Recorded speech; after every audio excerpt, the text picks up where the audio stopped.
તો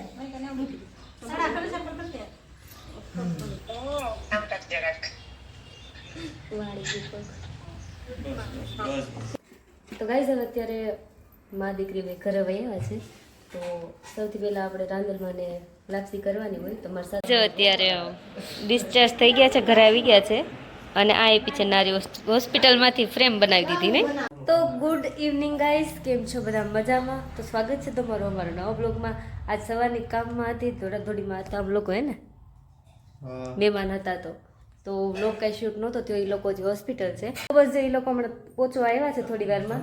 તો આ હમણાં કંકુ પગલા કરવાના છે તો આ ડીશ તૈયાર કરી છે, આ આરતીની ડીશ છે. હા, હજી નામ નથી પાડ્યું, હજી નામ ગોતવાનું છે ને મિત્ર. નામ અક્ષર એવા આવ્યા છે ને તે નામ કઈ સારું નથી આવતું.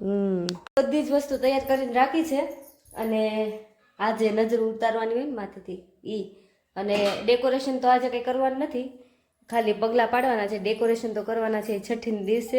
અત્યારે આવે તો ટાઈમ ન રહે ને અમારી પાસે, એ લોકો આવે તેને વાટે થોડા ઉભા રખાય.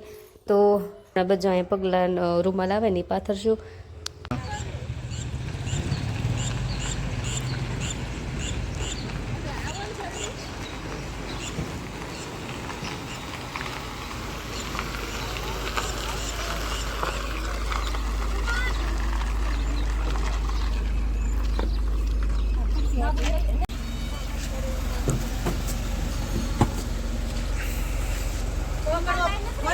પકડો પડી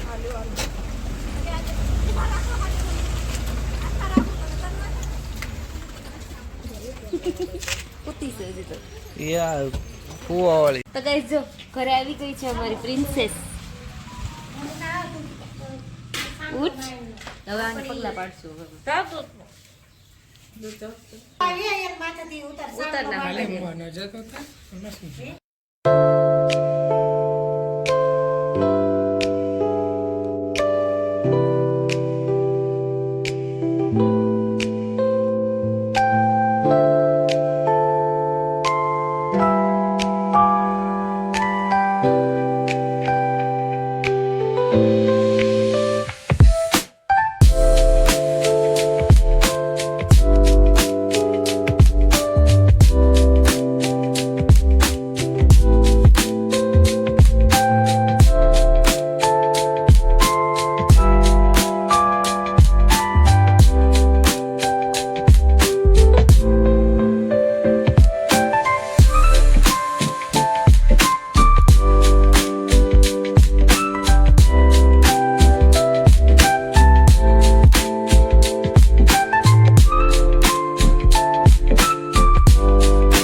અત્યારે ડિસ્ચાર્જ થઈ ગયા છે, ઘરે આવી ગયા છે અને આ એપી છે નારી હોસ્પિટલમાંથી ફ્રેમ બનાવી દીધી ને, બહુ મસ્ત બનાવી હે ને, ગિફ્ટ.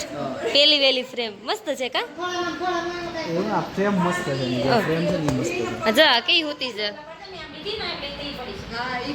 તો ગાઈઝ અત્યારે માં દીકરી ભાઈ ઘરે વયા છે તો સૌથી પહેલા આપણે રાંદલમાંને લાપસી કરવાની હોય તો મારા સાસુમાં લાપસી બનાવી નાખી છે અને શ્રીફળ વધેરવાનું હોય તો હવે અત્યારે શ્રીફળ વધેરે નાખું અને લાપસીની પ્રસાદી મૂકી દઉં. પછી આ લાપસીની પ્રસાદી બધા નાખવાની. તો શ્રીફળ ફોડ